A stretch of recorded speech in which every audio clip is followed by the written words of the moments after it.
Wow, this title really just says it all, doesn't it? Killing the soil that births the golden pod. It's poetic for sure, but also incredibly grim. What we're looking at here is a massive crisis unfolding in Ghana.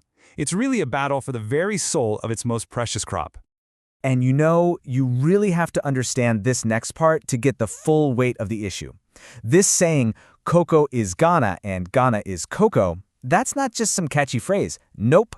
It's a powerful statement of national identity. This crop is literally woven into the economic and cultural fabric of the entire nation. Okay, so here's the deal. You've got this incredible national symbol, the golden pod, right? And it's facing this massive dilemma. It's trapped in a battle for the very soil it needs to grow, a huge conflict between a national treasure on one side and this destructive, illegal industry on the other. And every story needs an antagonist, right? Well, this one has a name, galamsey. That's the local term they use for illegal mining. And get this, while it's often called small scale, its impact is, well, it's anything but small. This is the force that's putting Ghana's golden pod in serious danger. So let's just break it down. Look at these two forces, head to head. On one side, you have the golden pod. It represents heritage, stability, the livelihood of countless farmers. And on the other side, galamsey. We're talking unchecked exploitation that leads to absolute destruction. It's a total zero-sum game, and it's being played out right on Ghana's precious land. And the consequences of this conflict, man, they're just devastating. This isn't just a few isolated problems here and there. It's more like a domino effect of environmental destruction. We're talking scorched earth, poisoned water, and believe me, that's just scratching the surface. Okay, so this destruction, it kind of unfolds in 5 clear stages. First, the galamsey operators come in and just clear entire forests. Gone. That raw deforestation leads straight to stage 2. The water gets polluted and contaminated. Then the soil starts to erode, losing all its good nutrients. The whole ecosystem is thrown into chaos, which leads to the final heartbreaking result, a direct hit on both the quality and the quantity of the cocoa harvest. But wait, there's another layer to this, a sort of hidden danger that goes way beyond just churned up dirt. See, to get the minerals out, these illegal operations use some nasty stuff. Toxic chemicals like mercury and cyanide. And those poisons, they don't just stay in one place. Nope, they seep into the rivers, into the groundwater, poisoning everything, from the fish in the water to the people who need that water to live.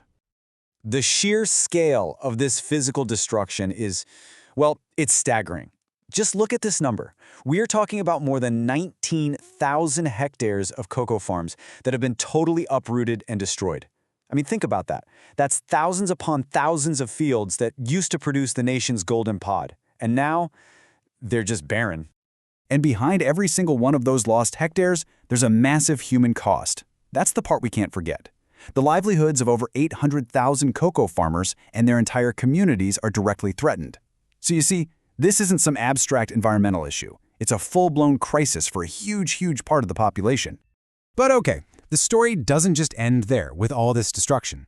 Thankfully, the focus is starting to shift now, towards solutions, toward a real strategy for recovery. So the big question is, how do you even begin to heal a nation's soil and its economy? Well, it seems the path to recovery is built on a few really key pillars. First off, you've got to have stricter enforcement of the mining laws. That's non-negotiable. But at the same time, you have to create new jobs, right? Alternative livelihoods. Then you back that up with active environmental rehabilitation, you give direct support to the farmers, and finally, you have to educate the public on the true impact of galamsey. It's really a comprehensive, all-hands-on-deck approach to, well, replanting the future.